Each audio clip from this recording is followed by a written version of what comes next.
Hello there, and welcome to episode 19 of Nothing Else Matters, the music podcast that's setting out to try and establish what we think are the 100 greatest albums ever made.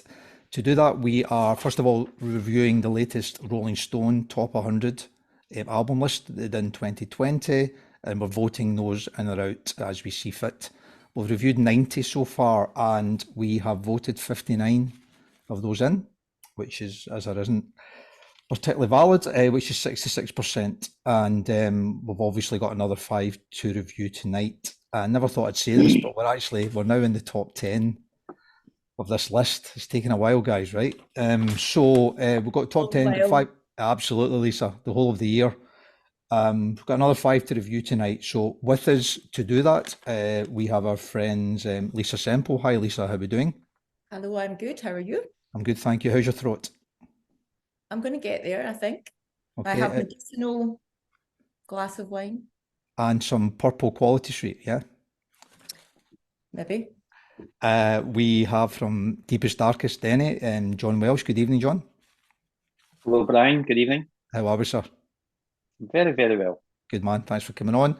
And after the success of Carl and Binney returning as a guest on the last episode, we are, as ever, milking a tradition. So we're bringing back on our friend Ian Smith, heading up Last Night From Glasgow. Ian, good evening. How you doing, sir?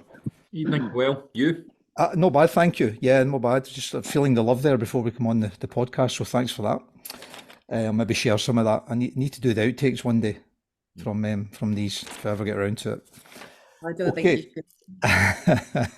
Cool. So we're going to rattle on. We'll get 5 albums to get through, as ever, pretty eclectic mix. So the first one on the list at number 10 is The Miseducation of Lauryn Hill by Lauryn Hill. So quick summary of the Rolling Stone justification, and then we'll kick off with John. This is a very sexist industry, Lauryn Hill told Essence magazine in 1998. They'll never throw the genius title to a sister. Though already a star as co-leader of the Fugees with Wyclef Jean, she was hungry to express her own vision. Each song was driven by a clarity of vision and personal honesty that felt revelatory. In To Zion, she detailed her struggles as an ambitious professional and a new mum. Miseducation's musical legacy is just as deep. At a time when pop was becoming increasingly slick and digitised in the go-go 90s, here was an album that showed that the commercial appeal of a raw sound, you can't get that sound from a computer because a computer's too perfect. But that human element, that's what makes the hair on the back of my neck stand up. I love that. So that was the Rolling Stone summary of The Miseducation, number 10 on the list, and it was released on the 25th of August, 1998. And it's first off the taxi rank tonight, and Mr. Welsh is going to take us away. All yours, John. Thank you. Let's start with this one. Top 10, right? I think it's a good album. There's some really decent songs, and I think Doo Wop, fantastic. The piano on it, the horns. It's really a standout track. To Zion, which is about Lauryn Hill's son that she had with, I think, Rohan Marley, Bob Marley's son, I believe. Yep. Carlos Santana, bit of Spanish guitar, excellent. Lots of things going on. Bit of gospel music, X Factor. I thought it was really, really good. I think it's there's a lot of themes going on here, and she talks about the male-orientated record industry and the difficulties that brought her as a female into the industry. She'd been in a band before, the Fugees, and striking out on her own. And she's still really, really young at this point as well. I think she's only about 2021 when the album came out. I think it's a decent body of work. A lot of fusion of different types of music, bit of reggae, soul, hip hop, R&B, etc., etc. Some of the songs, particularly R&B ones, I'm thinking about Wishy Washy, bit Powder Puff, particularly When It Hurts So Bad. Found that insanely boring. There is, Forgive Thy Father, I think it's called. The lyrics in that are, quite interesting. I it was okay. Top 10 album, never, not a chance. But I think it is lauded as really being up there as an exceptional album. I don't get that, quite frankly. When I compare it to the score by the Fugees, give me the Fugees album every single day of the week over this. Wow. And that was an album that I bought at the time. I played it to death. I actually played it. I've not played it in years, but I did play it after I listened to this, just to say, well, is that my sense of where, what was listened to in 1996 or whenever that came out compared to, now? But I stand by that. I think the Fugees album is far better than this. But as a reference point and some of the themes going through it, top 100 album, probably. I think it probably is. But top 10, not in your Nelly, mister. Okay. And I think as well, she did struggle at the time as well. I think there was she had a lot of difficulties going on in her life with the Fugees. I think she had a bit of writer's block as well. But once I think she'd written a couple of songs, everything just flowed. She ended up with about 30 odd songs to pick the album from. So so that was quite interesting. And just the last bit of trivia, because I like a wee bit of trivia. You do? The singer in It Bites, who had that hit in the 90s, Calling All the Heroes. Yep. He actually plays on the album. Plays what? So, guitar on a couple of tracks. Okay. So there you go. I'm not sure that's not going to call it in, is it? I think I don't think it's going to swing any of these views on the album, but I did find that interesting. It is. I like a wee bit of trivia. You do indeed, and thanks for that. It's good to kick us off. So, a couple of interesting things, and then we'll bring Ian in. So, it's our only solo studio album to date, and that's quite unusual. I know that some guys kind of had a one-off and then disappeared, but there's not too many that have only had one record on their own and it's came in the list, never mind in the top 10. So there's obviously something going on there, whatever that happens to be. The other interesting thing is that, as you know, they've re-voted or recalibrated this list, I think 3 times now. And this is one of those ones that's went up the way. So it was 300 when it kicked off, I think in 2003, I think it was. And the last one, obviously now it's number 10. So again, I don't know why that is, but it's one of these albums that appears to be gathering more favour as it goes down the line rather than less. And you're right, the Fugees at the time were huge, and then she does a solo album, so you'd imagine there's a bit of interest in it. Sold Doodles, 10 million copies and all that stuff, it was huge. But, 25 years later, it still appears to be gathering that sort of praise from people, which I think is interesting. The one other point I would make as well. Go on. There's these wee sort of big vignettes at the end of a number of songs, and it's kind of teaching in the classroom. What's the point of that? What a pish! Get it out the door. It adds nothing. It adds nothing. I also, if you listen to it, the very first one that they do, she's not even in the class. That's the miseducation, isn't it? That's the piece that she's missing doing her album. What is the point? Go on, if she'd been in all the classes, she wouldn't have did the album. So, that's the point, right? I'm here for the music. No? John, let her make her point. Absolutely. So, 16 tracks. No, loving it. So you mentioned a lot of tracks, so she might have 30 odd, but she stuck 16 in, including hidden tracks and stuff. So it's fairly chunky and 77 minutes. So, kind of double album length, isn't it? Which I guess is a pretty big ask for a kind of hip hop neo soul artist. Okay, Ian. So John likes it but doesn't love it. So what's your take, mate? John's wrong and right. Because it's clearly not. This is the highest position of a female artist in the list, isn't it? Am I right in saying that? Second highest. Who's highest? Joni. Well, Joni Mitchell, of course she is. Well, let's just cut through that crap. You're telling me this is a better album than Tapestry by Carole King? It isn't. No. It's not a better album than Aretha Franklin's Aretha Now or Why I Ain't Ever Loved a Man. There are a whole ream of female singer-songwriter records that would leave this in their dust.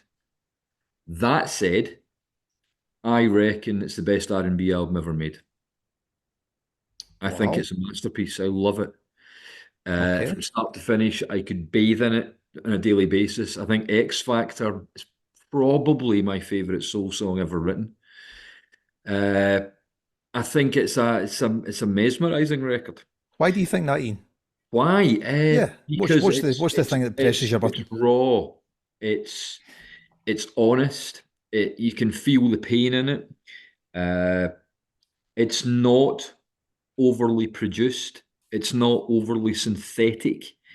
It has its origins in kind of Stax and high soul music. So you can hear Al Green in it. You can hear the great lineage and heritage that she's drawing on.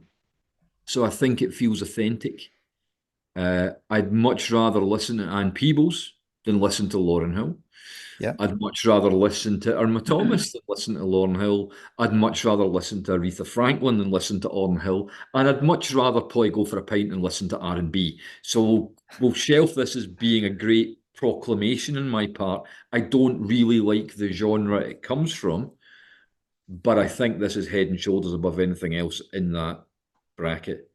Okay. And I think it's got 2 or 3 truly, truly mesmerising songs in it, and X Factor would be one of them. For that reason alone, it deserves a place in this list. It's such a beautiful piece of songwriting. It's an incredibly well-produced album, and it's beautiful musicianship. So it feels like a really well-crafted work. And to me, it feels complete. It doesn't feel like there's a lot of filler in it. But I can see that's a personal taste matter, where it sits for you. It resonates with me probably because of when it came out and what I was doing and what I was listening to. And I wasn't listening to a lot of that music. And if you were to look in my record collection, you wouldn't see a whole heap of R&B or new soul. Yeah. But I would certainly, if I had to pick 100 records to take away with me, this would be in the top 100 without a shadow of a doubt. Well, wouldn't be top 10. Not a chance would it be top.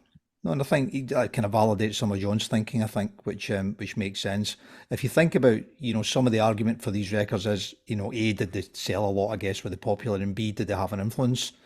And some of the roll call of people who quote this album as being their favourite album, whether you love those artists or not, but it's a pretty impressive roll call. Macy Gray, Beyonce, Rihanna, Adele. So whatever you think of that, you can, that jumping off point. I think they're all watered down, poor examples of Lauryn Hill, who's a watered down, poor example of Aretha Franklin. So possibly. That's what I think. Possibly. Yeah. But they've all got their moments as well. I mean, some of those guys have made some pretty good records, I think. Beyonce, he's made some good stuff. I think we voted one in, I think, somewhere back in the day. Might have done. Yeah. It might have been earlier this year. Is it Lemonade? I think it was, John. We voted one out and one in, I think, and I think on merit. But anyway, I totally Lemonade's get that. Great album.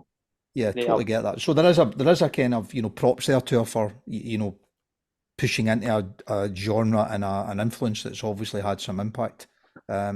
Interesting, Caroline, some of our sort of virtual panel, Caroline Binney, voted it in as a yes as well, which I was a little bit surprised about, to be honest. Caroline says it's passionate and powerful. Groundbreaking multi-Grammy winner, definitely deserves a place on the list. So there's something going on there, isn't there? So on that point, Lisa, what do you think of Lauryn Hill? Do you know, again, like Ian says, it's a genre that I'm not really too, well, I'm familiar with it, but it's not something that, it's not my go-to.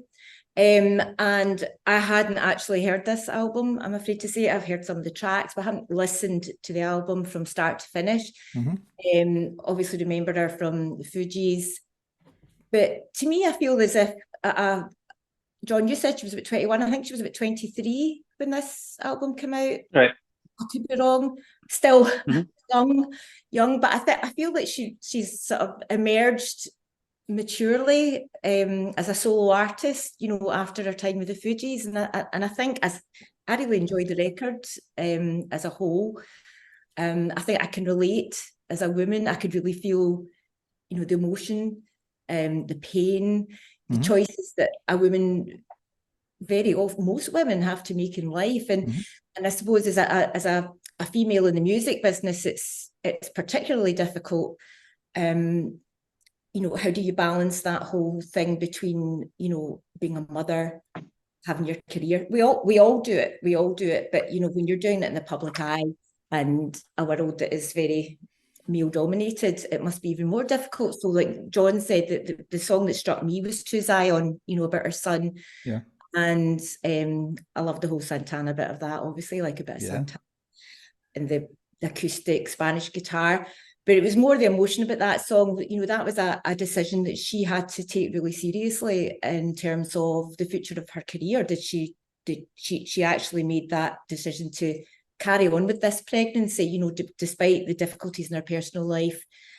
And it's almost like a sort of maybe a spiritual reawakening in her at that point, where she sees that there's so much more to life. And I think that's what I was the point that when I was saying to John, you know, what's the point in the bit at the beginning? Well, that is the point. The point is she wasn't there, she wasn't at school, but it doesn't matter, because that's not where you get your education from. It's your experiences in life, how you deal with them, how you react to them, and how you evolve as a person.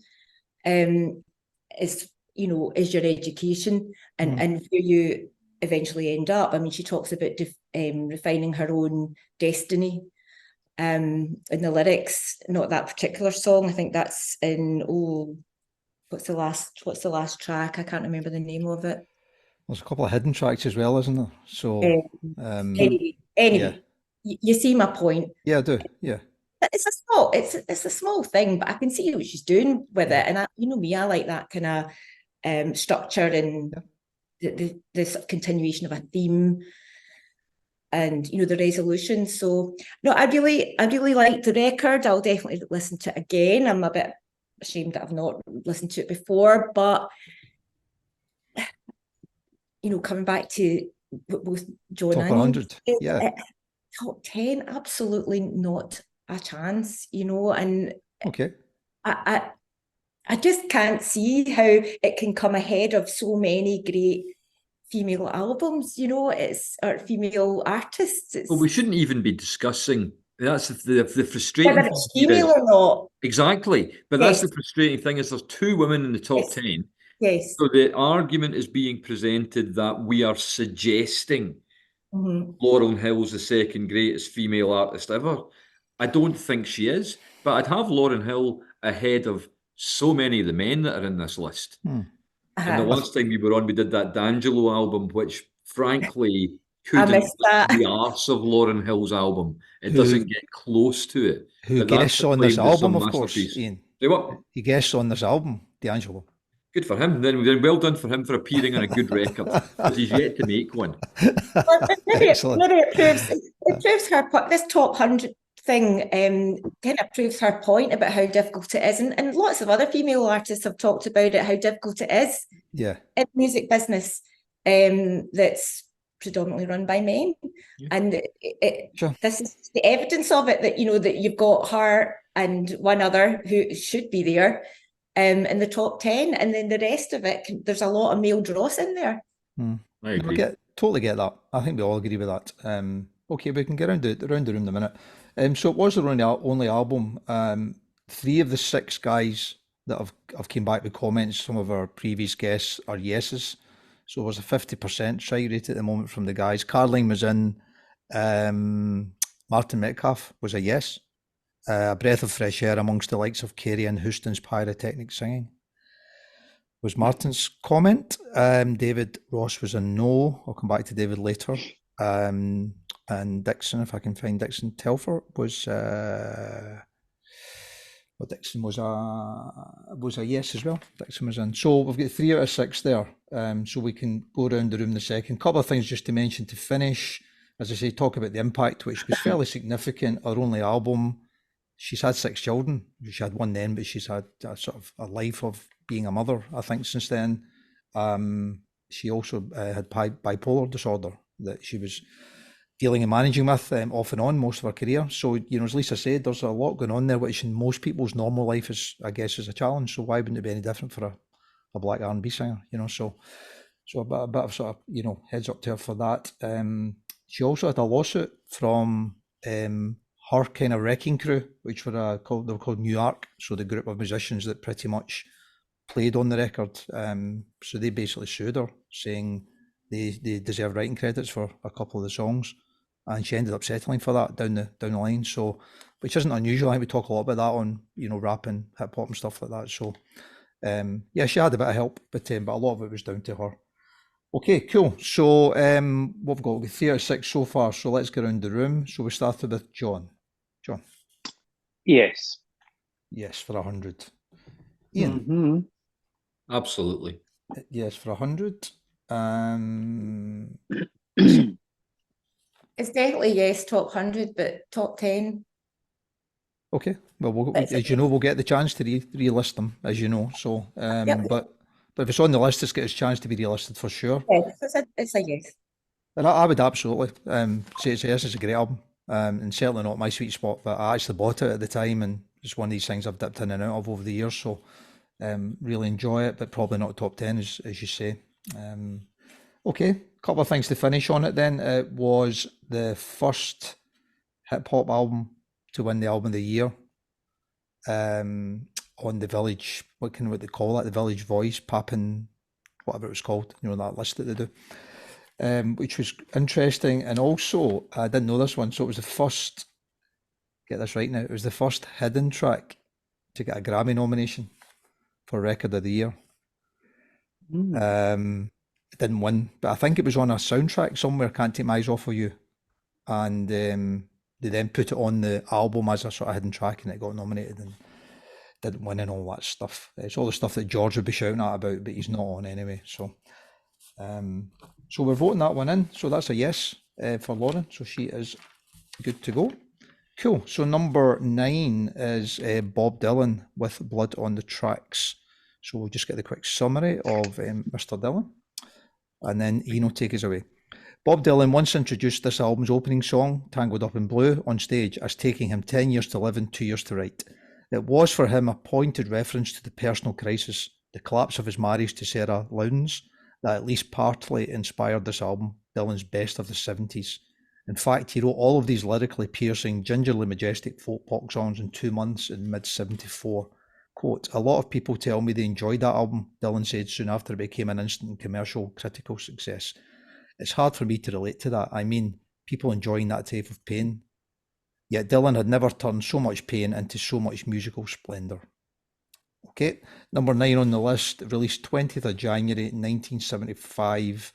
It's his 15th studio album, and it's his 3rd album on the list, and we'd voted the other 2 onto the list already, Highway 61 and Blonde and Blonde. Mr. Smith, all yours.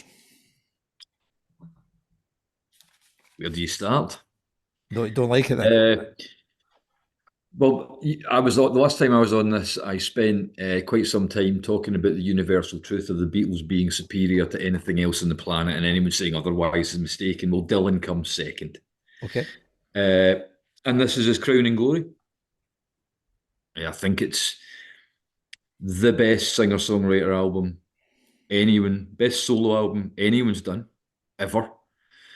I think it's Dylan's finest work, and that's going some when you've got albums like Blonde and Blonde and John Wesley Harding and Highway 61 Revisited, bringing it all back home. There's such an array of greatness in it.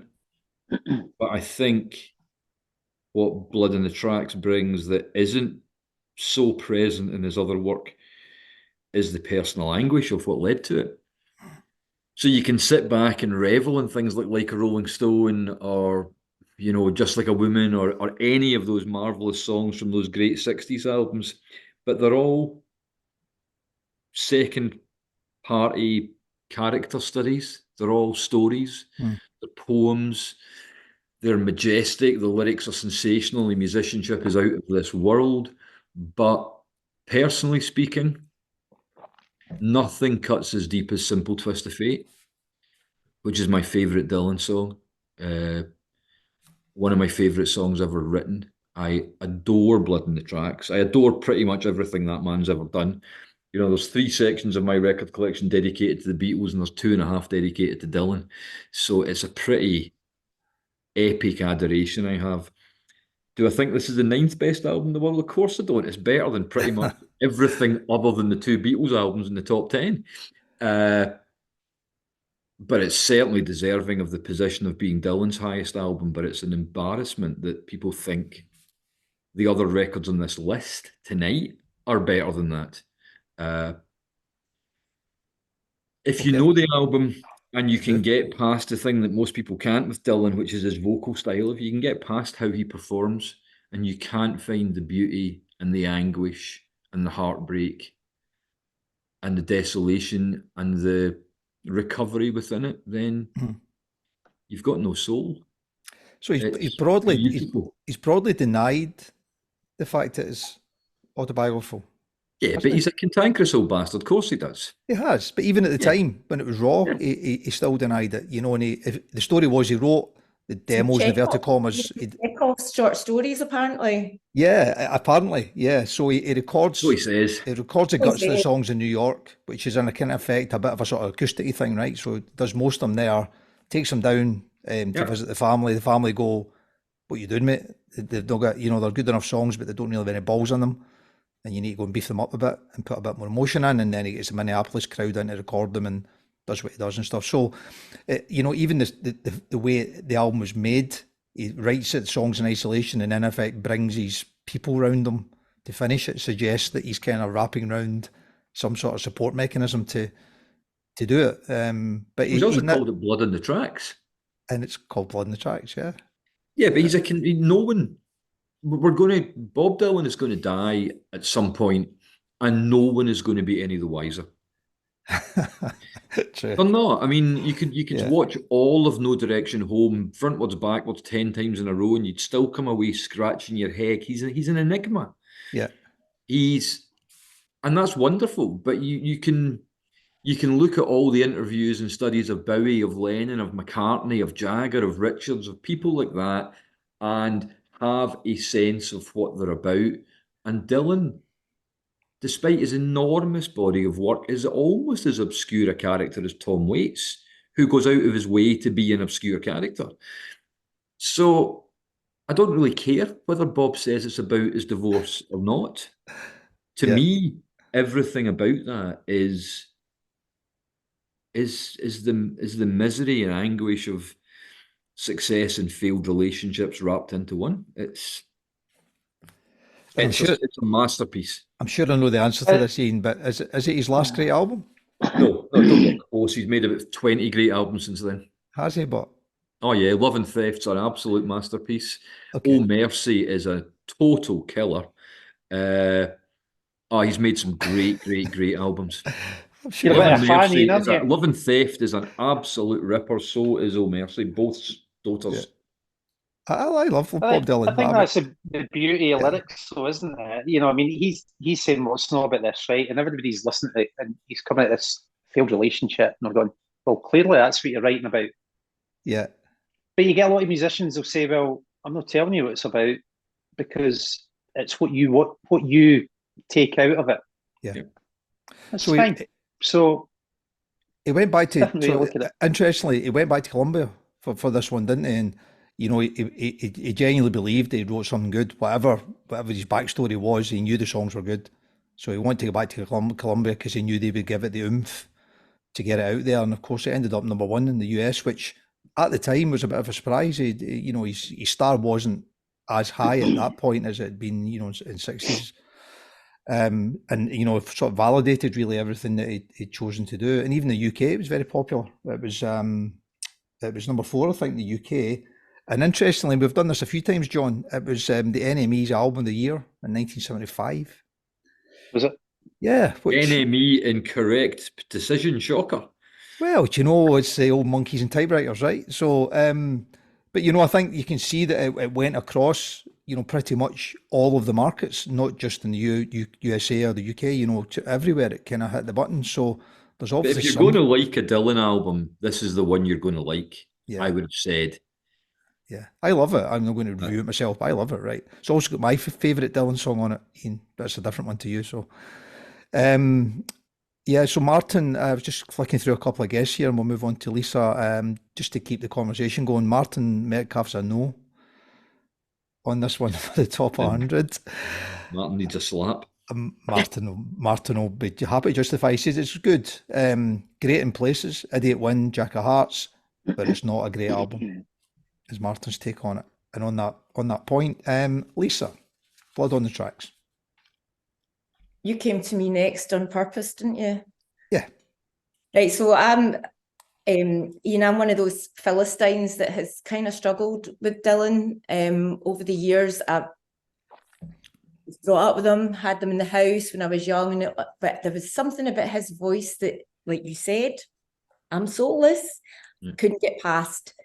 A lot of tracks. I didn't say not liking his voice was soulless. I said not appreciating the lyrical content of Blood on the Tracks was soulless. It kind of became, I'm one of these people that, the vocals kind of can be problematic for me, but I do appreciate his lyrics, his, the incredible imagery and the way that I do appreciate all that. But what I wanted to say was that until this album, I don't think I really appreciated him as much as I should have. And I think this is the album that has done it for me. I've listened to it quite a lot over the past couple of weeks, and I think I might be convinced. I know, okay. I'm laughing at myself, but no, I really felt this album, and whether he denies it or not, these lyrics come from personal pain, experience. Is it a definitive breakup album? I don't know. But I read that he did actually, the original album that he recorded at Studio 4 was more bleak and melancholic. And he was that concerned about failure that he even changed lyrics. He went back and re-recorded some of it and changed lyrics and even changed the keys in some of the songs to just bring it up that wee bit. And possibly that's the thing that's, all that together has helped to make it the most enjoyable album that it is. I've got past that stage now. There's a few times that, don't like those bits that I just think, oh, you didn't need to do that. You didn't need to do that. It's such a lovely song. What you just kind of, and these things just grate on me just a wee bit. And as I've said before, I quite enjoy these songs sung by other people. I know I'm a Philistine, sorry. Yeah, no, I get that because the songs are written so well. I did. I love this album. A lot of great songs in there. Really felt it this time. Good. That's brilliant news. Okay, that's great news. A couple of things to mention on that. So I know that Education of Lisa Semple. It's another book. It's as another opposed to the Miseducation. Yeah, absolutely. Thanks for that. I know Jacob Dylan said that the songs are pretty much like his mum and dad talking at the time, weren't they? So he's never shut away from saying that it's clearly part of my growing up and my parents' situation at the time. So I guess you pay your money, take your choice on that. Okay, cool. As I say, Martin wasn't in. A couple of other guys were absolutely in, which is fine. John, you started earlier on there. So do you want to come in and finish your take on that? Yeah. I think it's a pretty solid album, pretty consistent. Wouldn't say it's my favourite Dylan album, but I'm by far from a Dylan aficionado. For want of a better phrase, it doesn't give me a stirring in my loins, but if I listen to it, it might become a grower. Okay. What is your favourite Dylan album? Just out of curiosity. Probably Highway 61. Right, okay. Maybe Blonde and Blonde. Just round about that period, so 2 or 3 albums round about then are probably my go-to if I was going to listen to Dylan. But yeah, I mean, it's good. I don't think it was a standout album, but it's very consistent. So yeah, it's fine. I hope one day, I think Ian was saying he's a bit of an enigma, but I do look forward to the follow-up album that he's supposedly rumoured to have done at the time, which was a railway concept album called Leaves on the Tracks. But whether that's true or not, I don't know. I never read Twitter X chats, John. It's just it's hard enough for guys to watch or listen to this without put up with that as well. So, but thanks for bringing that back up again, mate. No, that's fine. And just the last point, I think I was reading about it. He did a playback for some friends. Yeah. And I don't know if you read that. So Graham Nash was one of them. And upon listening to it, he said to Stephen Stills, he said, he's a good producer, but he's no musician. Yeah. I'm kind of thinking, if that's your friends, who needs enemies? Interesting take. Yeah, indeed. Yeah. So, mind you, did he not, did Bob Dylan not fall asleep when Joni Mitchell did the playback of Court and Spark to him before it was released? Yeah, she trusted. He was the only guy who heard the whole playback before it came out, and she asked for feedback, and he says, "I'm really sorry, I slept for most of it." So if he's not a musician, he's done no bad for himself. To be fair, he has. Couple of things to finish on it. Lisa, back to your own point about the original demos and stuff. So most of that stuff's now available. So the kind of bootleg series that he's been releasing over time. You can get most of those. I think series 1 to 3, I think, catches most of them, and they're still brilliant. It's just, as you say, they're slightly different to what it was. It's called More Blood in the Tracks, and it's a double album. Thank you, Ian. Thank you very much. Also saw a lovely quote. Back to your point, I think you said "Simple Twist of Fate" Ian was your favourite song. I think is what you said there. Yeah, my favourite Dylan song. Yeah, Dylan song. Yeah, and one of the reviewers said the song was a man's life in a song. Which I thought she was born in spring, but I was born too late. So my favourite is the next song after it, "You're a Big Girl Now," and that's beautiful. I'm terrible with lyrics. I think John's talked about this before. I think we tend to default to the music first and then kind of get into lyrics later down. I'm very guilty of that.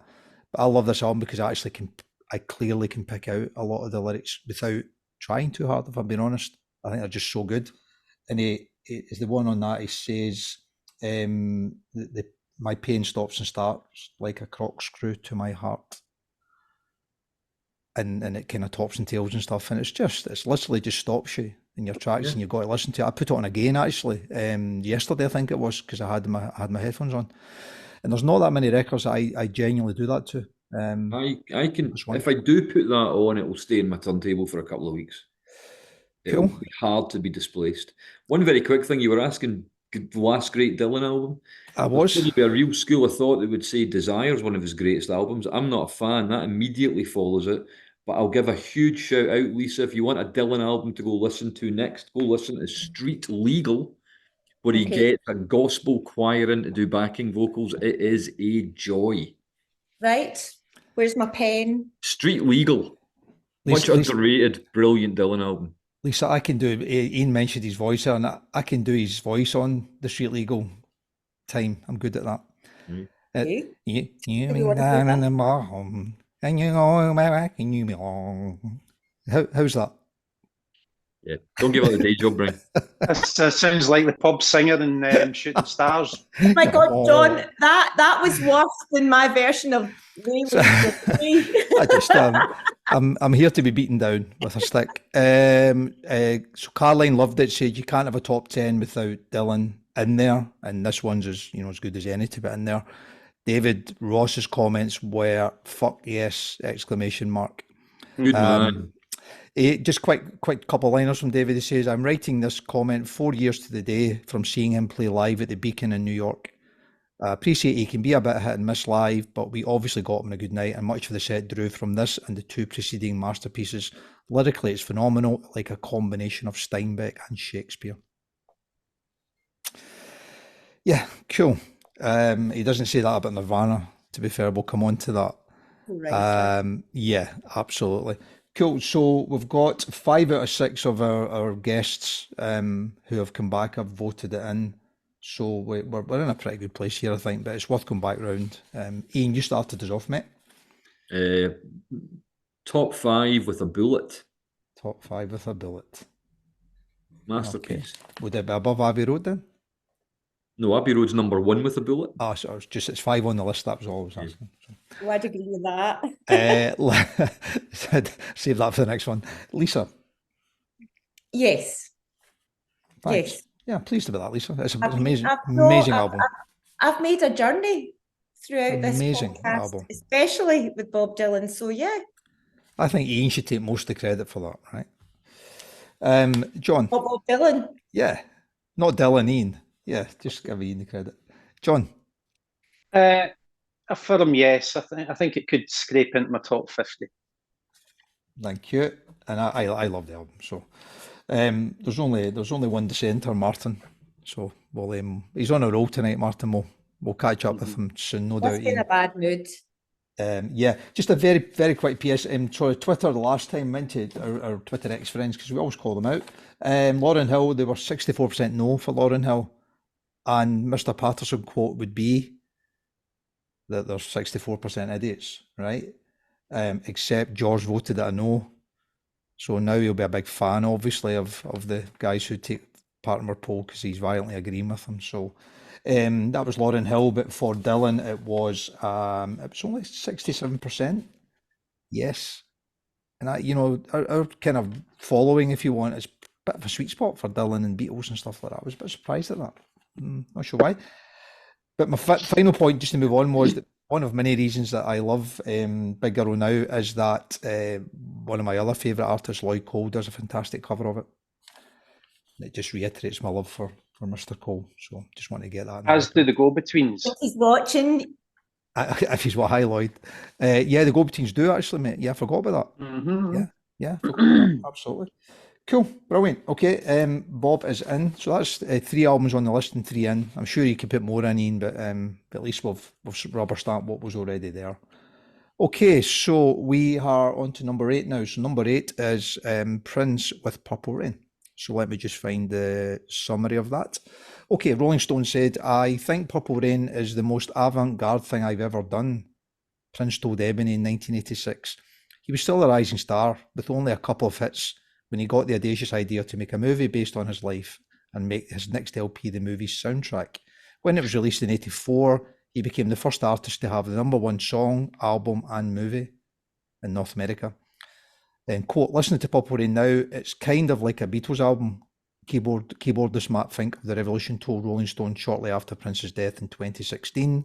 Every song is just so brilliant in its own way, also different and unique.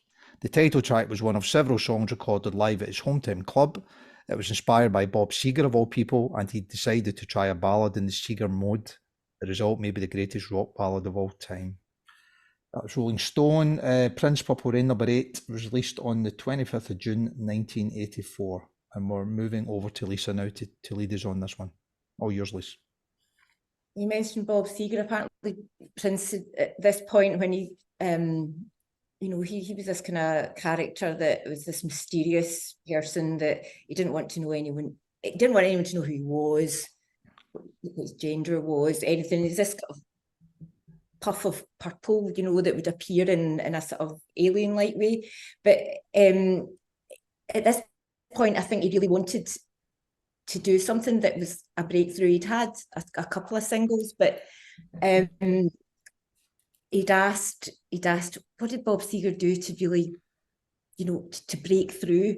And this was his kind of moment, Purple Rain. I don't know. I didn't see the film. Did anyone else see it? Yeah.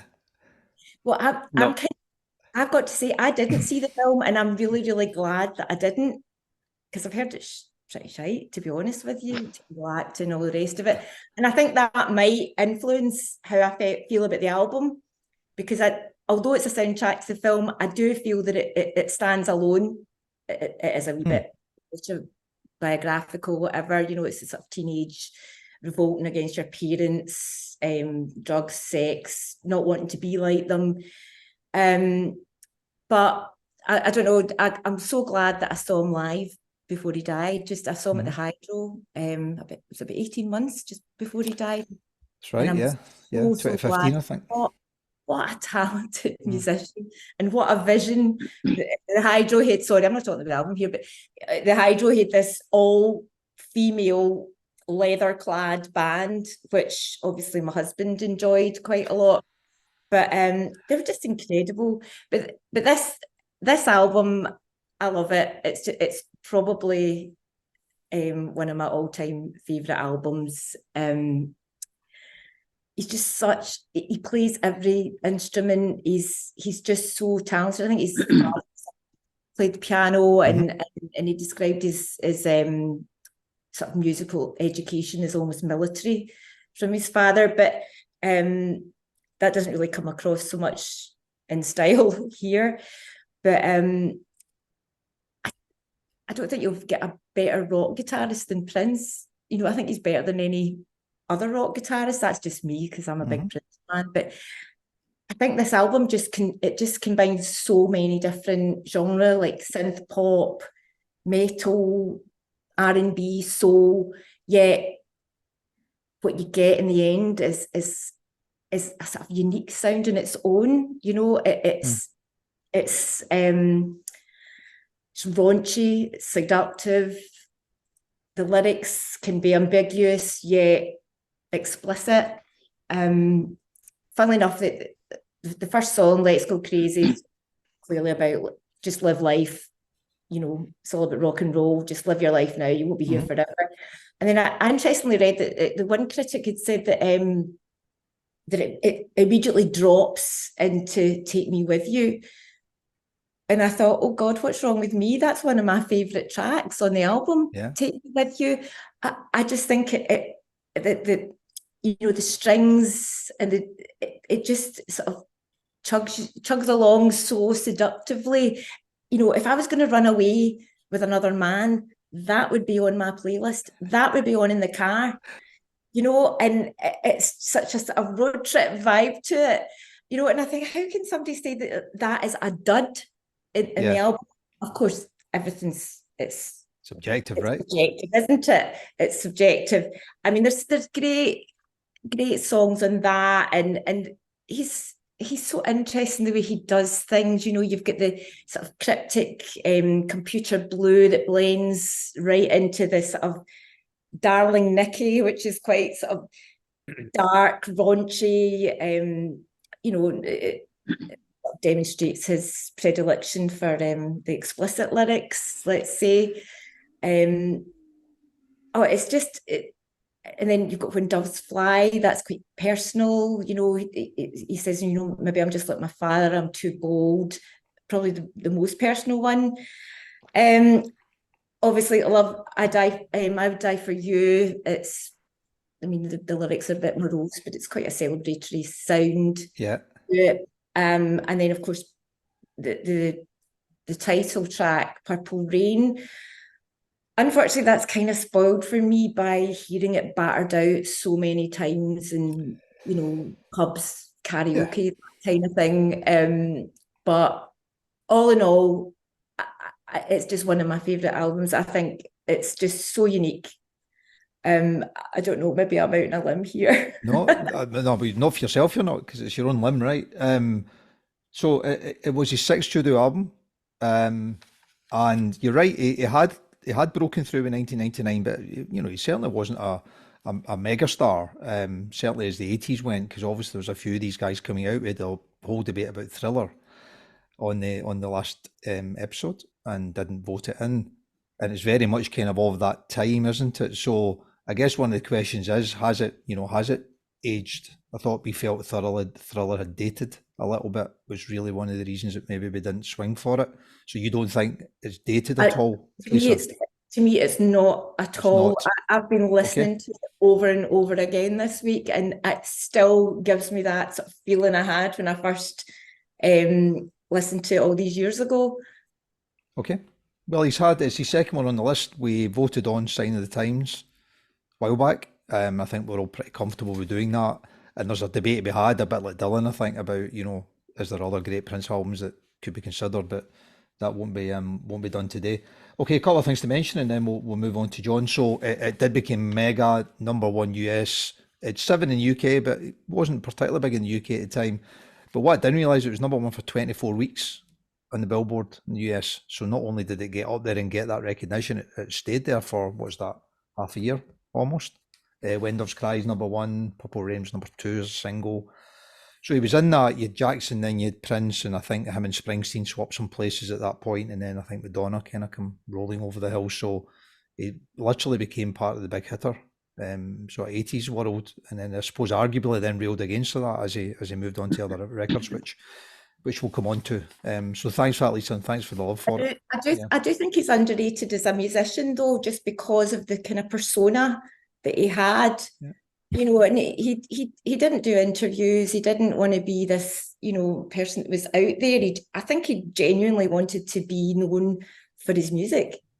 Yeah, I'm not sure he is underrated as a musician. We'll maybe come back to that. I think that's certainly why I read people basically revere him as musician. But I think some people are fooled by the whole kind of show, you know, this guy in the purple, great showman, but you know, and grinding against the speakers, you know, that I wonder whether that maybe puts some people off. I don't know. Yeah, he was very much a pop star at this point, wasn't he? Who happened to play guitar. So he wanted to break through.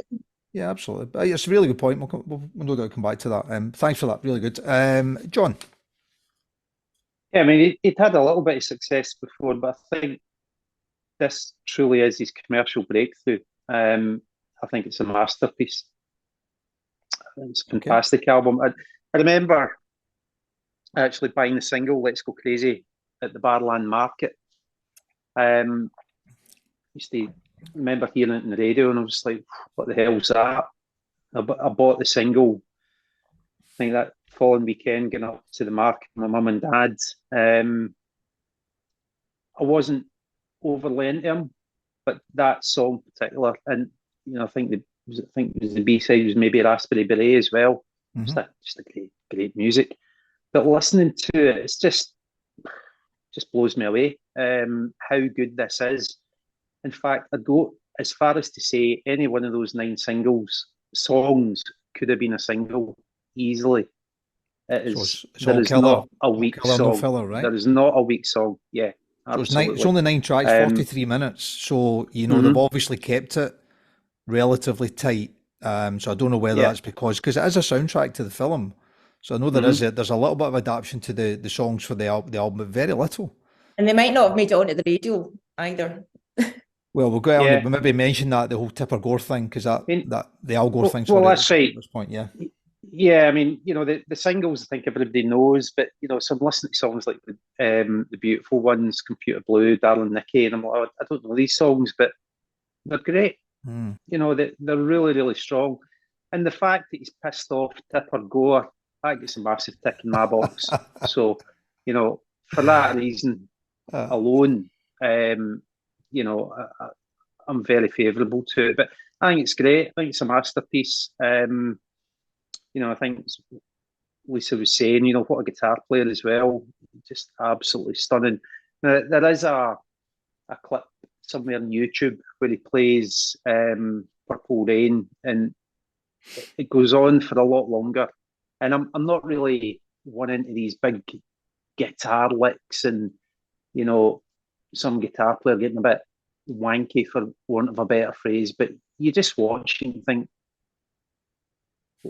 what is he doing? What is that sound that he's making here? It's just mesmerising. So that's a fantastic album. I think nothing together more to saying. It's great. And just remind me, John, when we did Sign the Times, were you were in for that? I wasn't on that one. I wasn't on that podcast. Okay, so would this be part of a sort of Prince love-in for you, or is this something you've listened to and thought, actually, it's probably better than maybe I thought it was, or what's your... Well, I hadn't actually listened to the album up to now. Okay. So, say, knew the singles, but not the album. And it's definitely an album that I don't have that I think will be added to the record collection. Okay. Once I get my record player back working again, that's another story. We'll come back to that. Okay, thanks, mate. We'll come back in when we're doing the votes and stuff. I think one thing just to call out before we bring Ian in is that maybe more than any other record, this was as close as Prince ever got to having a band album. There was a lot of input from the Revolution on this album. I think there's a co-credit as well on the album, which I think was unheard of really for him.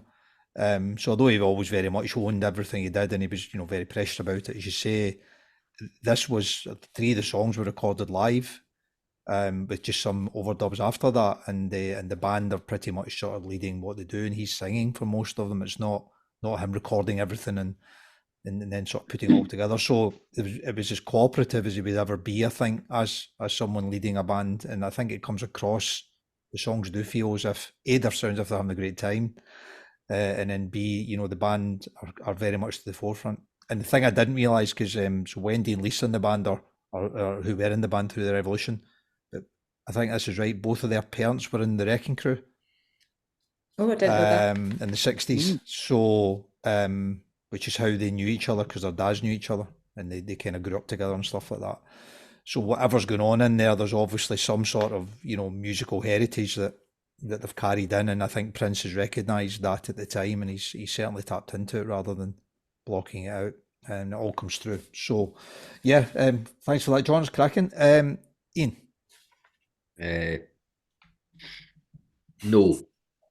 Okay, tell me why. And I love Prince, but this is Prince's Born in the USA. It's the blip on his majestic catalogue. I think up to this point, he's an interesting soul funk crossover. I think Controversy is an incredible record. Dirty Mind's a brilliant record. And after this point, when you've got Parade, Sign of the Times, just a masterpiece of epic proportions, this to me is, as I say, it's his Born in the USA. It's his commercial sellout. It's his wake up boo. It's his I'm going to make a pop album and satisfy the masses. What's wrong with having a record that's massively there's nothing popular? wrong with it. Absolutely nothing wrong with it at all. Surely the songs, unless what you're doing, this is a personal taste, because I love lots of pop music, so it's not a snobbery. Yeah.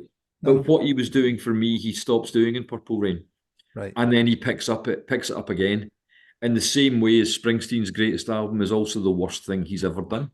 I think Born in the USA is a terrible record, but it's the album that brought him all of the acclaim that he gets. And to me, it's very much the same thing. Now, I was never, at the time this came out, I can tell you where I was when this album was released. I was on a school trip to France, and I was watching every 13-year-old girl in my class screaming mad over the Purple Rain soundtrack. So it probably tarnished my taste a little bit. Why are they not listening? Was that to do with the film, though? Was that to do with the film? I've no idea. They probably had seen the film and they were all demanding. The crap acting and the... See, that's my concern. I can vividly remember a disco in Brittany. I will tell you no more. But Christ almighty, if I hear Let's Go Crazy one more time. So I've got Purple Rain. Don't get me wrong. I'm not saying it's a terrible record and I think it's awful, but it sits in my Prince collection of 15 albums, and it's probably the one I don't play. Now, I'm going to qualify that and say when he changed his name to Symbol, I stopped paying attention entirely. Right. But I don't think it stands up against Sign of the Times or Parade. I don't think it stands up against Controversy, which I think are 3 rock solid, really interesting, challenging albums. And Purple Rain to me is a middle of the road rock album. But it's a good middle of the road rock album. So my question, back to what we're on here for. So my question is it the top 100 albums of all time? No. Yeah, it's not. No. So a very good Prince album. It's a very good Prince doesn't album. Make the top 100 albums. Right. I would have 3 or 4 Prince albums above it. Okay. And there's not room in the top 100 for 4 Prince albums. So we've got to relegate Purple Rain down as not being justified. Okay, cool. Sorry. So that's okay. That's exactly what you're on for, mate. Thank you. Couple of comments from our virtual friends. Caroline Binney said Purple Rain, yes, an electrifying album with some of his best songs, though not my Prince personal favourite. That's the Super Slinky Parade. Wouldn't disagree with that, I don't think. David was a yes, but it was a qualified yes for pretty much everything you've just said, and part of that was the 80s production, and part of that was that it was as sort of poppy as he got. But he did say he thinks the songs are amazing, and his PS to the reason it's a yes is, however, he did try to run Michael Jackson and his family down in a car park whilst high, so he should be in it for that alone. Absolutely. So for all you Michael Jackson fans out there, we're doing well with you guys at the moment. That because Michael Jackson invited him up on stage knowing that he was out his face. So he was raging. That's I think that's what happened. I'm just feeding back from our friends. And do you know what he said to him? He said, about that myself. He said, beat it. To girl is mine, right? I'm here all week. Oh, very good. Martin was a no. I love Take Me With You, but in general, this LP is overrated. And then it says at the end, I ask you, can you whistle me one of the Prince guitar melodies? I prefer Beat Shelley. I could sing you 10 Buzzcocks guitar melodies and not one of Prince's. So that's why we get all these guys on. It's fantastic. A couple of things to mention. So we talked about the popularity of it, which, as I say, isn't everything, but it absolutely was knocking out of the park at the time. 25 million sales, 3 Grammys. And also he literally was writing songs for fun. So Ian's called out some of the other stuff he did, and he was prolific in the 80s, right up until probably Love Sexy, I would guess. And arguably there's maybe not a run of records, certainly not in the 80s, that would match what he did, including Purple Rain, I guess, for some people. He also knocked out Manic Monday around this time, which became the Bangles, obviously, sort of breakthrough song. And he also wrote Nothing Compares to You in 85, which obviously Sinead went back and knocked out a bit later as well. So there's just all sorts of stuff. And it's part of this whole 7,000 song thing that's hidden away somewhere, isn't it? And what else is potentially in that, which I guess we may never know all of that. Okay, cool. I guess we can't really vote him off without talking about the kind of passing of him and stuff, because it was fairly sudden, wasn't it? So that was the 21st of April, 2016. But he actually played his last gig just a few days before that. And the PS to all of that was that he hadn't been well off and on for some of the shows. So he'd cancelled one of the shows. Can't remember where that was, in America. So to make it up, he played 2 sets that night. So he played a 7 o'clock set, and then he came back and played a 10 o'clock set in the same venue. And made 45. I went and set listed, and there was 45 songs that he played as a sort of piano set that night, which I guess maybe didn't help his health, but he was still, at the time he was knocking it out, as Lisa said, so which was a real shame. And I've saved my last PS because that's a good one. It was interesting. Cool. So we've got what we got 1, 2, 3, 4. We've got 4 out of 6 yeses at the moment from the other guys. So this one might be interesting. Lisa, we started with you. Well, you don't need to. I'm ticking you here, right? Yes. I'm ticking you up. So a big tick as well, right? John. Another big tick. Another tick. And John's down the barras again, mate, are you? Yeah. Looking for a copy? Yep. The Gulps in Kempick Street in March. I'll get you down there. Ian will get us a copy of that for sure. Ian? No. Could we sell your copy down at the pop-up record shop? I don't sell my records, Brian. Collection. I don't sell them. It's a good answer. I'm a yes. It absolutely isn't in my my favourite Prince thing, so I might argue with myself here about should they put another one in, but I still think it's a top 100 record for sure. So 1, 2, 3, 4, 8.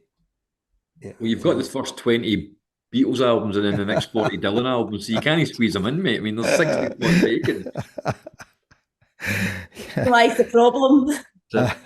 Herein lies the problem. Yeah, so I was going to 2 things to call out. One was I rewatched his Super Bowl performance, which I'd obviously seen a few times before, but I actually watched it because I knew we were coming on, and I've seen him better, but you know how they get that 12 minutes to do the halftime thing, and it's just Prince, and the story of which I forgot was that the weather was horrific for that Super Bowl, so when they got to the halftime performance, there was all sorts of assessments done about the safety of it, because obviously with the electrics and all that, and they actually went and spoke to him and says, look, because it's Super Bowl, we can pretty much delay the halftime as long as we want, because the advertisers are all just play ball. Do you want to wait? And he says no. He says, I'm happy with the rain. He says, if you can make it rain more, just make it rain more. Purple Rain. Purple Rain, I'll get out and knock it out. And he was great. And what I forgot was he had 100, I think it was 120 piece marching band playing Purple Rain and stuff as they're marching around this Super Bowl pitch. And the last thing I had, and it just takes me into, I guess, where he went. And I suppose I'm calling this out because I love the record. So he did this Purple Rain tour, and he was finished. When he finished the end of that, he was pretty fed up with the whole album because he'd been sort of pretty much touring it. But he finished the tour, 98 show tour in April 85, and the first week in May, he released Around the World in a Day. Finished, released, out there. And if you haven't heard it, you should listen to it because it's maybe everything that Purple Rain isn't, possibly. But Did you not write? Was it When Doves Cry? Did you not write that in a day because they needed an extra song? Yeah. album? When Doves Cry's got no bass on it, right? Took the bass off because they wanted the space A on it. lot. Something's just extracted, and then something else is focused on. And But it's interesting that Mark, sorry to keep going on about Prince, Go on then. Mark said that you can't remember a melody from any of the the guitars in it, but he grew up in a neighbourhood where local radio was predominantly sort of white rock bands, and that's what he was listening to. So it's that kind of rock guitar that he prefers, and that's what you get throughout that album. The melodies come from elsewhere. Yeah, that's a good point. A lot of his icons were white icons, not necessarily, although he liked Hendrix and stuff, it wasn't necessarily everything that he dialed into. Yeah, and that my Dove's Cry thing, just to finish, it reminded me of that. I'm sure Ian will go, what you guys are absolute Philistines. I had no idea there was no bass on it, although I'd heard it a million times, and obviously there's no bass on it, right? But I just never really heard that. But it reminds me of when I did another podcast with Robert Hodgins, and we were talking about Ride a White Swan, and I was telling Bobby that there's no drums on Ride a White Swan by T-Rex, and he was quite surprised about that because it's hand claps, isn't it? Hand claps and a tambourine, I think, play the rhythm on it. So, but it's got a rhythm to die for. So it's amazing how these artists just, they just find a way, don't they? I suppose that's why they're genius, right? Okay, talking about. Sorry, yeah, absolutely. Talking about finding a way. Thanks for that, guys. So it's in for sure. This Ian? Who's this? This is Bennett. Hello, Bennett. Oh, hello. And who's that? Don't let him bark because Hudson's sitting behind me. It'll be a little chaos if he I know. starts. Then mine will start. Hello, mate. Getting a vote. Keep going. Prince. Purple Rain, Bennett. Well, Purple Rain. Okay, number 7. Number 7 on the list is Rumours by Fleetwood Mac. So Ian and Bennett are going to lead us on this one. Just a quick summary from Rolling Stone. With Rumours, Fleetwood Mac turned private turmoil into gleaming melodic public art. John McVie said, quote, parties going on all over the house, amazing, terrifying, huge amounts of illicit materials, yards and yards of this wretched stuff. Days and nights would just go on and on, unquote. This frenzied, decadent vibe lent a highly charged confessional aura to the songs, and the Mac's catchy exposés, produced with California sunshine polish, touched a nerve. Rumours became the 6th best-selling album of all time. Okay, that was Rumours by Fleetwood Mac, released on the 4th of February 1977. It's a 11th studio album. here we go. But it's the only one on the list. And we'll bring all the dogs in now for a review of Rumours. Okay, Ian, we're back to you, mate. All right, okay. So that record collection behind me has a whole box dedicated to Fleetwood Mac. Okay. It's a masterpiece. Is it my favourite Fleetwood Mac album? No, I'd take Mirage and Tusk ahead of it. Is it the best album? It probably is, because the fusion of what makes that album so great is at its freshest and rawest and most destructive and most creative at the same time. So everybody will know that, prior to Buckingham and Nicks joining the band, they were a very different beast. They were a boogie-woogie blues band. With a number one. Yeah, lots of folk have number ones, Brian. But they weren't a band that were breaking any new ground, to my mind. They weren't. Yeah. They weren't setting the heather on fire. And in Buckingham, they found one of America's greatest ever writers of pop songs. And in Stevie Nicks, probably one of America's most interesting and enigmatic female singer-songwriters. And I mean, it's a perfect fusion. If you're listening to Fleetwood Mac and labeling it dad rock or thinking it's middle of the road or tedious, then listen again. Lisa says Prince is her favourite guitarist. Well, Buckingham is mine. Dear Christ, can that man play guitar? Not necessarily my favourite, but he's up there. Yeah, but in the context of what we're talking about, Prince is an incredible guitarist. He absolutely is. Buckingham for me is the one, and he's what I love in a songwriter. People that I absolutely adore as songwriters. Robbie Robertson's another one, another brilliant guitarist, and they are people who do what is required by the song. Mhm. And everything that Fleetwood Mac Rumours album is it's five people working for the album. You've got two failed marriages. You've got an affair happening. Everyone's an alcoholic or a drug addict. They're living in two different hotels. John McVeigh is going to Christine's hotel at night and rambling around the hall screaming for her because she's jilted him. Christine's hiding under Stevie's bed. Stevie's shooting up heroin to cope. Mick and Lindsay are taking every drug going. And then they're getting up in the morning and they're recording Dreams or Gold Dust Women or Secondhand News. I mean, and if everybody listening to this or watching this hasn't watched the classic album series of BBC movies, then there's two you should watch. You should watch the band one, which is just a phenomenal study of musicianship, but you should watch the Fleetwood Mac Rumours one. It's like watching the greatest soap opera horror story in history, wrapping around the most sublime pop music. It's impeccable. There's not a flaw on the album, and there's not a song that's lacking something that should have been added or has something that shouldn't be there. It's the perfect example of rock pop, call it what you will. It is, if you were to put in a gallery the word masterpiece and put an example beside it, Rumours would be as good an example as you can get for masterpiece. It's sensational. Okay, thanks for leading off on that. I used to think the album was a bit front-loaded. Then you listened. Maybe. Okay, context to this comes out in February 77. So in the UK in particular, obviously the world's changing pretty quickly at that point. Less so in America, which obviously it was mega on. But it was also number one in the UK, but it took a while in the UK. It took almost a year to get to number one. Because I think, there were other distractions here in America. It just smashed it. But there was a little bit of a split on, yeah, it might sound okay. I think I read a review that said it was kind of a ABBA on drugs. Was kind of, some of the take on what Fleetwood Mac were doing at the time. So there was a recognition that they were bloody good songwriters, but they didn't appear to be getting their sort of kudos for that at the time. And maybe there were some reasons for that. But it's aged very well, and B, the recognition has only grown, I think, over the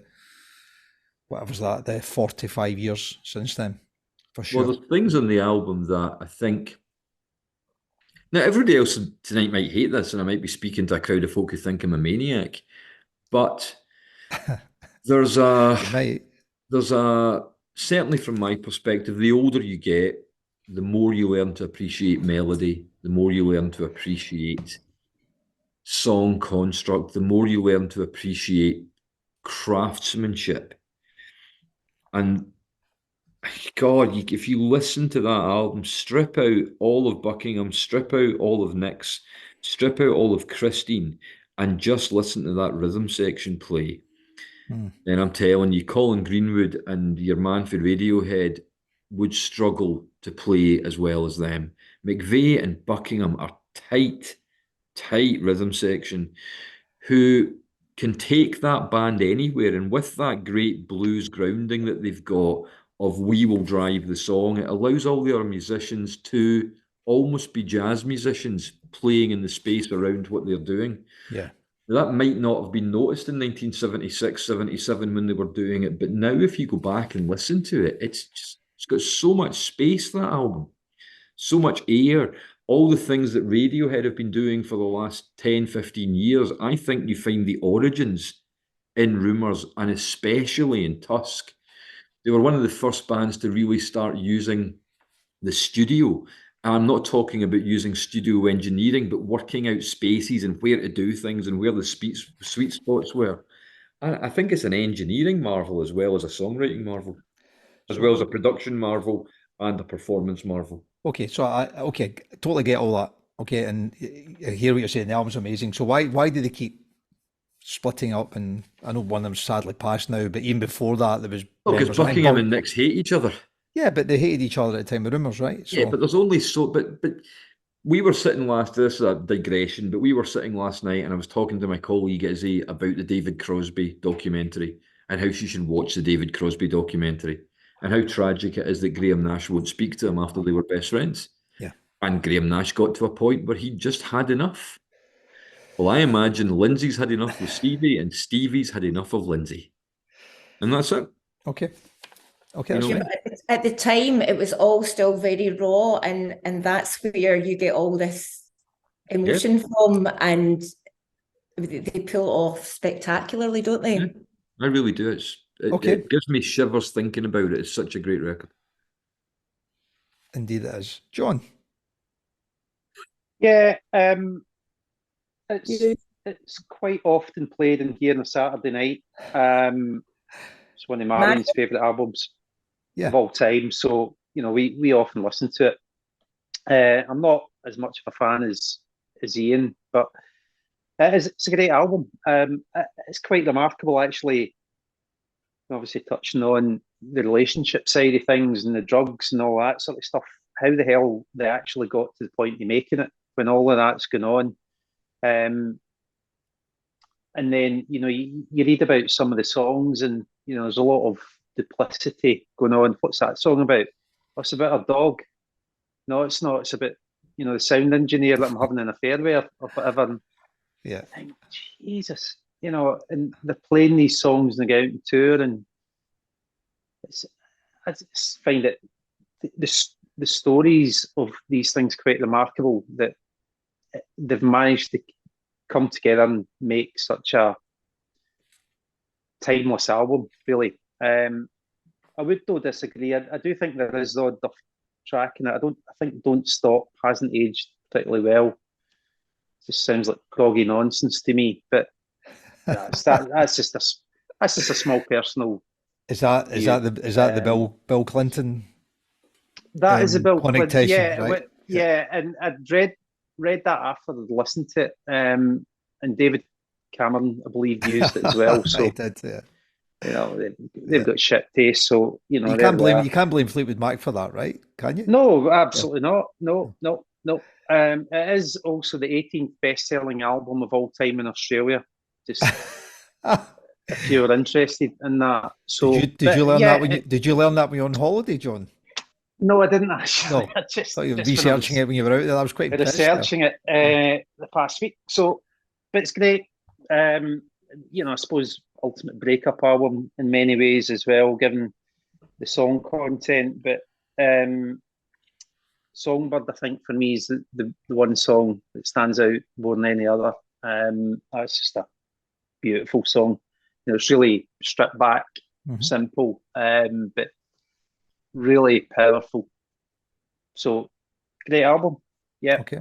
Totally they used to, I think, correct me if I'm wrong here, I think they used to finish every gig with Songbird. Is that right?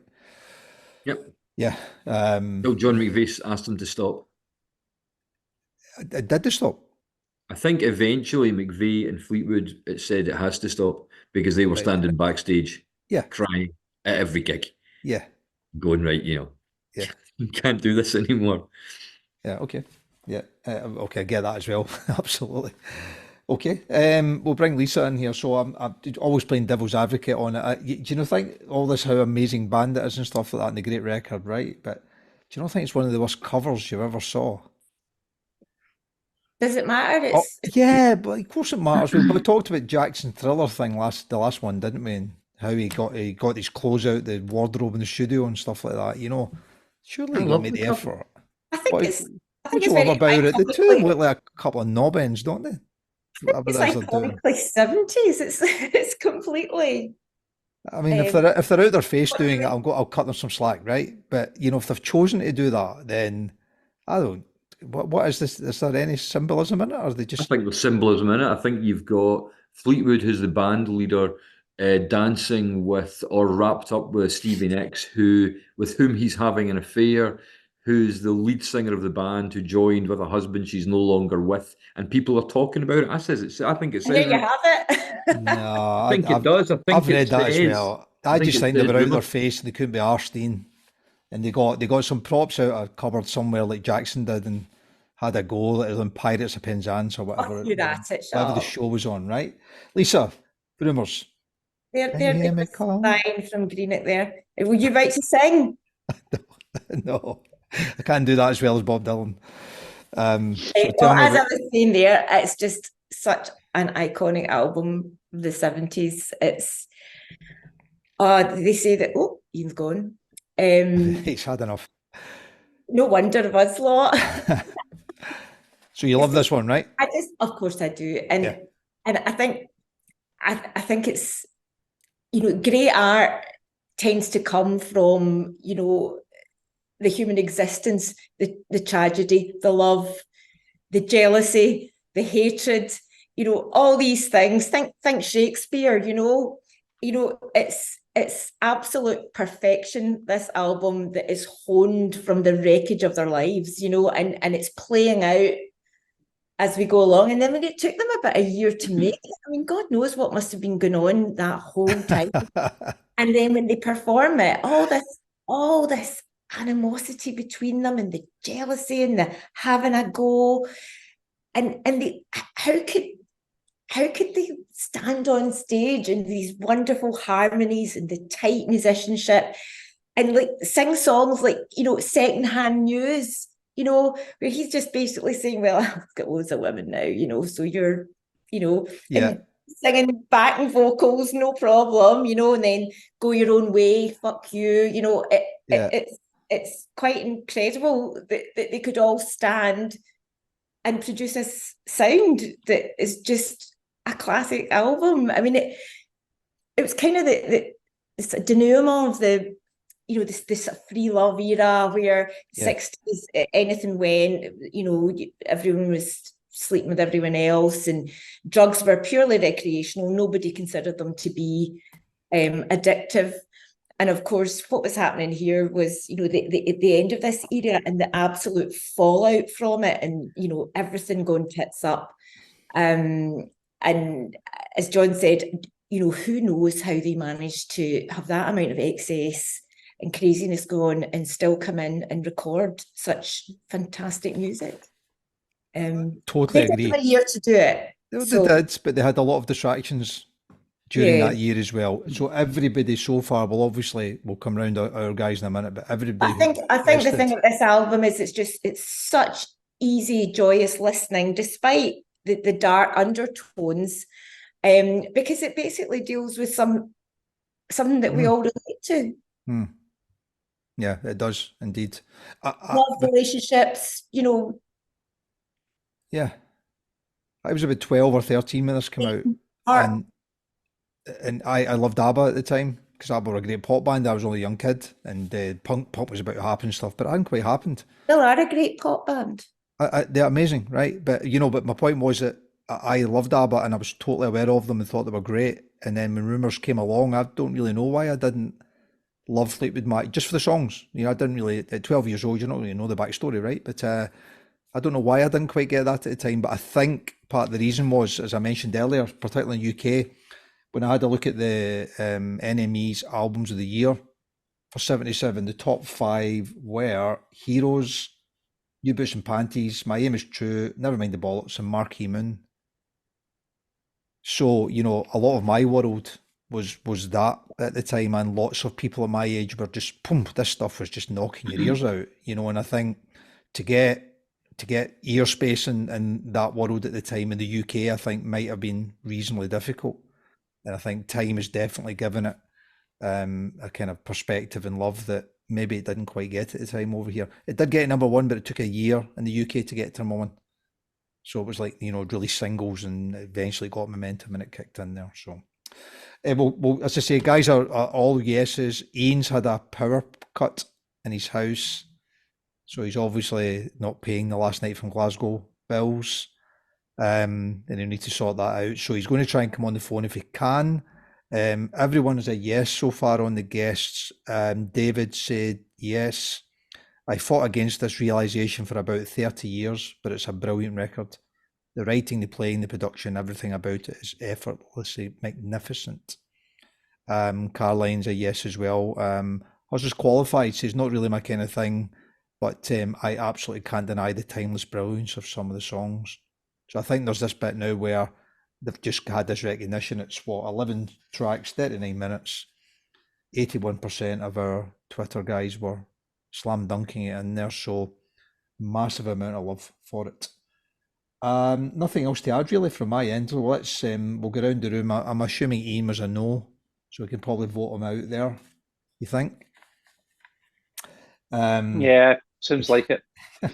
Okay, so I think He wasn't sure, was he? He wasn't sure. I think we're carrying this one. So Ian's in, and everyone else is in so far. So Lisa and John, are you both nodding? Of course. Indeed. Me too. This is a clean house. Absolutely everyone in on that one. And fair play to them for that. I had a PS to it if I can find it.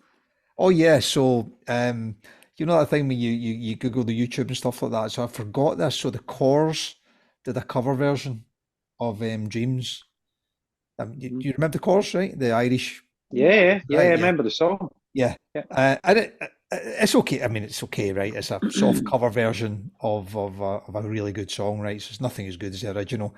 But it connected me back to something that you posted, John, which was the Nolan sisters cover of Panic by the Smiths. And I just wish there was a way for us at the moment to get that Smiths album or an album connected to that on there, just so we could go back and talk about the Nolan's cover of it. That's just a thing, right? Might manage some point. We've got to find a way to do it, mate. Maybe there's a worst covers podcast or something, I don't know, but we must get back to that, right? So the Fleetwood Mac are in there. That was lovely. And we've got one to finish, which is Nirvana with Nevermind. Okay. I'm really disappointed Ian has gone, because from the Twitter conversation, I was really looking forward to this bit. Yeah, he's given me a couple of comments, as you can imagine, but he may or may not get back on his phone, or if his broadband comes back on. Okay, so Nirvana, Nevermind. So Rolling Stone said, an overnight success story of the 1990s.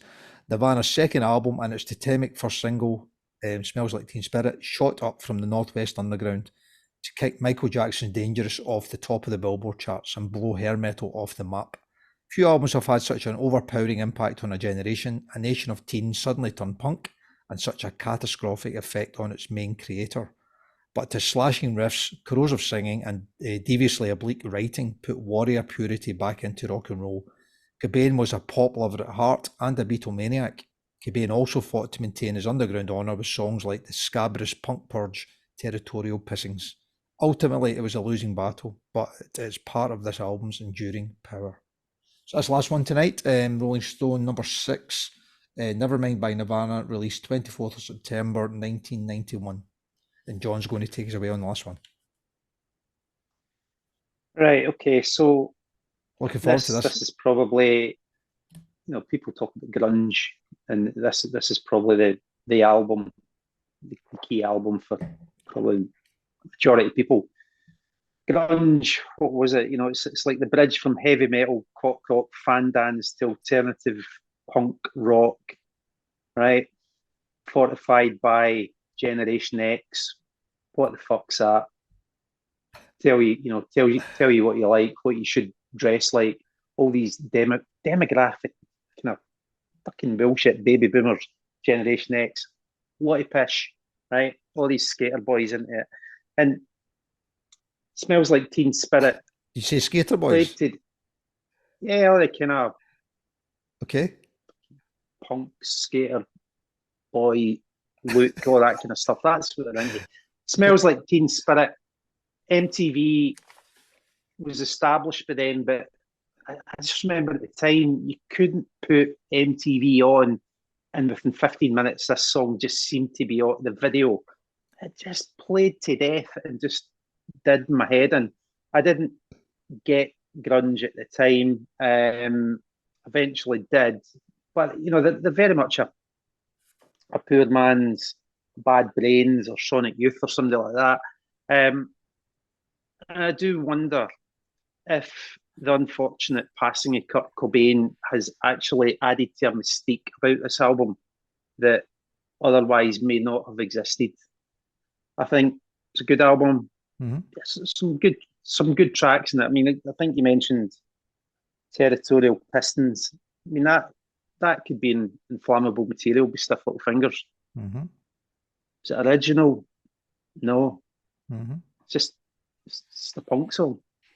You know, songs like Lithium, Polly, pretty decent to be fair. Lithium's okay. Say Teen Spirit, can't stand it.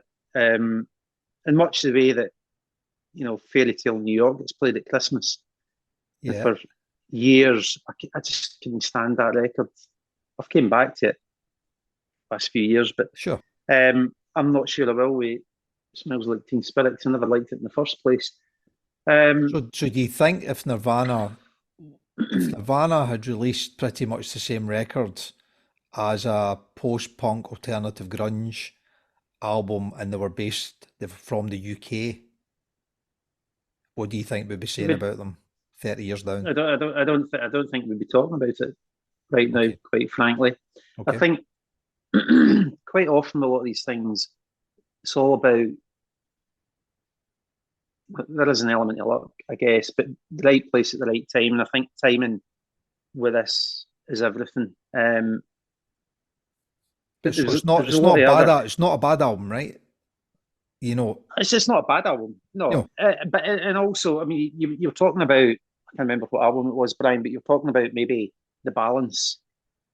Yeah, the balance is all over the place with this album, in so much that side A is where you've got the majority of the heavy hitting songs, and you get to side B and it falls flat. So I don't think there's a good balance there either. So better grunge albums, 100%. There are far better grunge albums out there. Is it top 100s? I think if I put my personal prejudices aside with this, I would grudgingly say yes, because of the impact it's had, the influence it's had, all of that sort of stuff. So I get that. So for those reasons, I could see why it should be top 100. A top 10 album? Up the road. No, so it's a bit like the Lauryn Hill record, maybe. That, you know, maybe it needs to get its capped off because it was doing something that was original, was certainly impactful, and left some sort of legacy. And there's no argument. Nirvana have left a legacy of sorts for sure. But you know, is it something that's up there with the greatest records ever made? Is the question. And that's the thing. So I think the Lauryn Hill, for example, I lost you all. Yeah, so did I. Yeah, I had no idea what happened there. I was still in action, but you two were. I have no idea. I'll see what that was in the playback. Yeah. As far as I know, we're still going, but fingers crossed. That was a Kraftwerk, the robots impersonation. I can. If we go back here and there's a 90-minute gap in the recording, I will literally jump off a bridge. And you changed position. John's on top now. Well, moving on. So John, what I was getting from that, just to finish, was really good album. Totally get the kind of respect and the impact it had. Was probably lucky in inverted commas because it was the kind of right album at the right time, but you're not convinced that it's one of the best albums ever. Really good album. to some people, not necessarily to me. Okay, cool. We'll come back to that then. I'll bring in a couple of guys just to keep this conversation going before we finish. What do we have? Martin Metcalf was a yes. He says it was a game changer, which is fine. There's more to David could add more to his comments, but I'll just give you the comment he gave us at the end there. Nirvana, definitely not. 3 out of 10, the most overrated album of all time. Love David. Caroline said it's a no from me. Undoubtedly has an impact, but essentially it's pedestrian punk pop. Sonic Youth, Jane's Addiction, Mudhoney and Dinosaur Jr. all made better albums. And she kind of knows a thing or two about that. Yeah, I'd agree with genre. that. Yep, cool. Lisa. Well, I don't suppose there's really a lot I can add to that, other than I thought this was quite pertinent to our podcast. I'd read that somebody had said, Nevermind is for people who would like to like Metallica, but can't stomach their lack of melody. Well, listen, you know, if we can't vote on such a great, we can't vote on such a great album as the Metallica album, then really we need to give this serious consideration, right? Well, I don't know. I think the thing about this album was, and I remember when I think back, I can't say that I loved it when it came out, because I didn't. I just loved certain songs from it. And like John didn't like Smells Like Teen Spirit, but I think grunge was initially a very underground thing, wasn't it? And I think this was the album that really brought it mainstream. So people like me who were probably too old, it wasn't aimed at me, was experiencing it. So there was a point where I was a bit older when I went back to uni. So I was going to parties as an older student, and I remember parties with that playing, and it just did feel very different from all the other music that was around in the time in the charts, you know. So we kind of enjoyed it for what it was at a party or whatever. I did have the album, but a lot of the album I wasn't so keen on. I don't know. I still think Come As You Are is a great song. And I think what possibly makes it interesting generally as an album is the variation in the moods that you get from it. And it's like, you know, you've got this sort of punk thrashiness of territorial pissings to this sort of moodiness and of Ollie, and that quiet, more laid back, something in the way. I'm trying to get a positive here, you know, the That's okay. I get that. Songs and yeah. Well, the positives are it sold 30 million copies, right? There's positive number one. It was number one US Billboard, so it wasn't, you know, it did hit mainstream big time. And marketing gets things right quite a lot. I mean, it you know, as John was saying, it was like I wasn't really an MTV watcher, but when it ever was on, there would be certain songs that would plugged. Every few songs it would be the same song, and I get that's why you're like, oh my god, too much. And I think that worked with a generation just slightly younger than me. So I think it's an okay. I think it's a good album. It's not the best. Okay, well, it's and I think the legacy that Kurt Cobain has left has possibly kept it in our minds a wee bit more. And interestingly, you like a bit of trivia, John. You know, his girlfriend Courtney Love from Hole. Hole actually covered Gold Dust Woman by Fleetwood Mac. Oh, really? There you go. There you go. I There's like a wee that. thread right there. Yeah. And I've got a PS to connections as well. There you go. Well done, you. And I totally forgot about this last connection. So I didn't know that Mick Fleetwood and George Harrison were brothers-in-law. Oh, I didn't know that. I didn't know that either. But they were. They both married Jenny Boyd and Patty Boyd. So there you go. Sorry. So what about Prince on stage with While My Guitar Gently Weeps. Oh, There's well, a well, good but one. yeah, we could chuck that one back in as well. Absolutely, we could be here all night. Anyway, So it had huge kudos at the time. It was massively successful. They only went for 4 years as a recording band. You know, their albums were 90 to 94 when obviously he passed away. So yeah, you wonder whether there is a legacy saying, okay, they were short and sharp, they had a big impact, and then they weren't there anymore. And then if there's something you can't get anymore, then people start to miss it, and so on and so on. However, even at the time, they were massively successful. So I've got the album. Yeah, I've me got too. the album. I think it's an important part of my collection. Do I listen to it regularly? No, I don't. I've got to be honest, I bought the album at the time. What was the other one we talked about, John, ages ago? My Bloody Valentine, Loveless. Yeah. Do you remember that chat? We said, you know, gets all the kudos and all that stuff. And I said, have you owned a copy of it?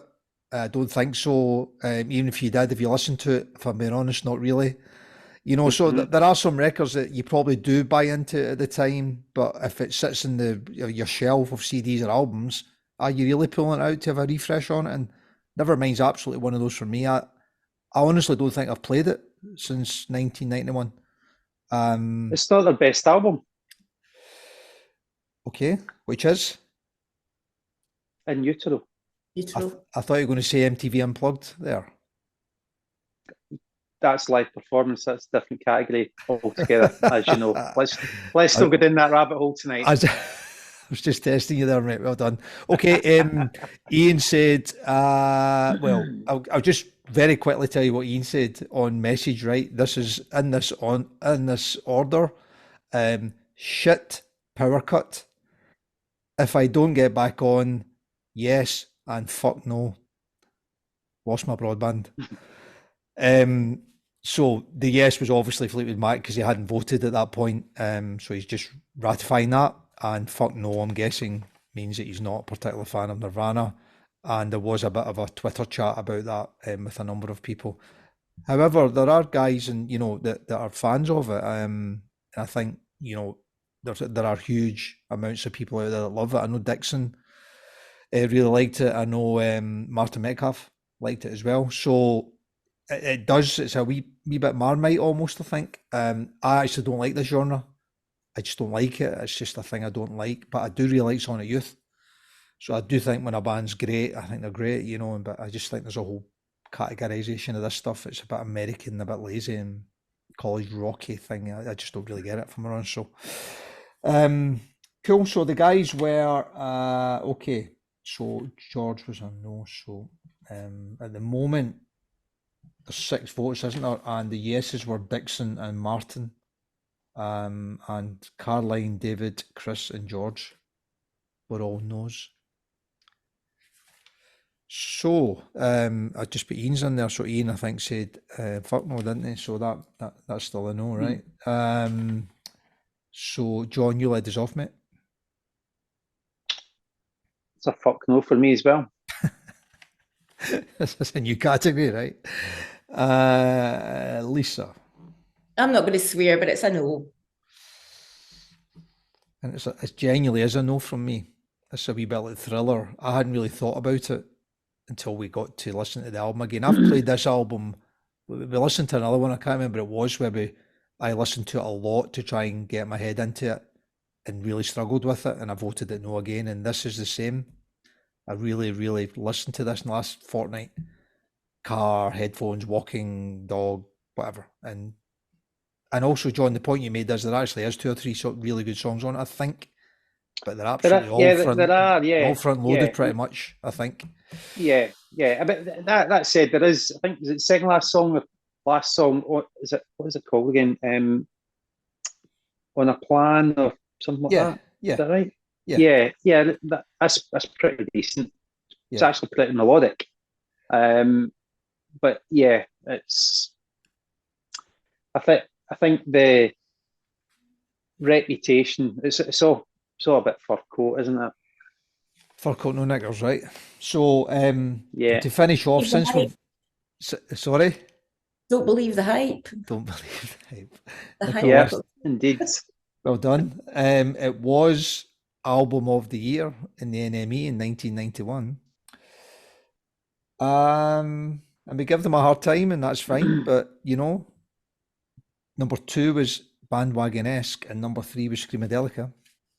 So, Well, I was going to say, where's Screamadelica? well, it's number 3. Because that, You know, yeah, I mean, that just pisses all over this. yeah, and Bandwagon-esque as well, to be fair. Indeed. Couple of things to finish off on that. I suppose one which should have brought them back into our world is that, of course, they're from Aberdeen, aren't they?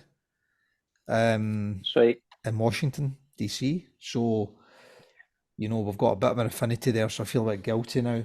And the other one was, just to finish, was in 2006, BBC Six Music did a poll of the most overrated albums of all time, and number 1 was Nevermind by Nirvana. Number 2 was X and Y by Coldplay, and number 3 was Libertines by the Libertines, surprisingly.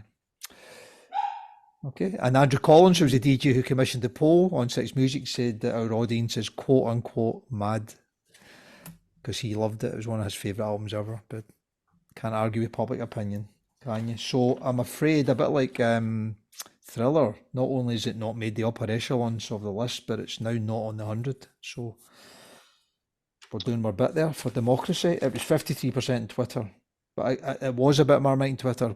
We had more chat on this than I think pretty much any album that we've had so far, so probably gives you some of that not sure about it type thing. So it's gone. So that takes us to Nirvana out. So all the other ones are good, and that gives us 63 out of 95, which is fine. Can I just say one other thing? I mentioned Dixon earlier, just to finish.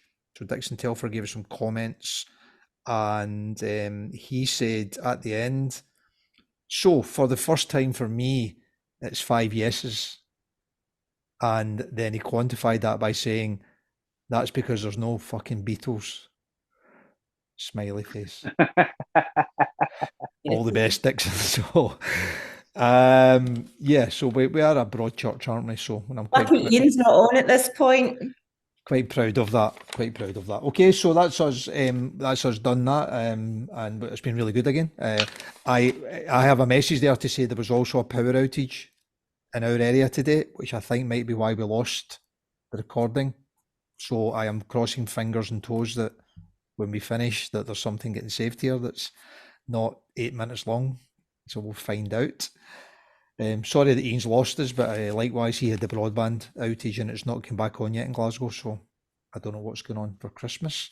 See, you don't. These things don't happen in deepest darkest Denny, you know. But you don't have broadband. That's why. It's still the old string in the two tins, right? Aye. Listen to the rumours. Okay, so so we are not doing this again. No, we're not. Absolutely, we are not doing this again. You're absolutely right, Lisa. You can quote me on that. So we have one more to do before Christmas, and fingers crossed, God willing, and all those other technical challenges we have, we're going to do this one before Christmas. It'll be our Christmas edition, and it'll be our last podcast of 2024, and it'll be the top 5 albums from the Rolling Stone list. So it will be a lovely way to finish the year if we can get around to doing it. Have we had a week where all 5 have been voted in? We have 1 week, John. Probably because you weren't on, I'm guessing. But yeah, we did. I can't remember which episode, but we celebrated it. It wasn't that long ago, 3 or 4 episodes ago, maybe. But one out of 19 so far. So maybe the last 5 that we have are the Beatles' Abbey Road, Stevie Wonder's Songs the Key of Life, Joni Mitchell Blue, Beach Boys' Pet Sounds, and Marvin Gaye, What's Going On. So, you know, it is the last 5, so you should expect a bit of quality in there, and there probably is. No Prince. And no Prince and no Rush. We're hoping to have a guest on for that one. It'd be nice to get another guest on for the last one, and all things being equal, we will do that. Guys, have I missed anything? Don't think so. Okay, nope. I will obviously message everyone if and when there's an addition to post. and I'll find that out in the next 5 or 10 minutes. So thanks again for your time. Apologies for Ian ducking out there, but his contribution was bob on while we were all together. So I'll thank him in absentia for that. And until the next time, thanks again, guys, and stay safe. All the best. Good night. Bye. Bye-bye. Bye. Good night.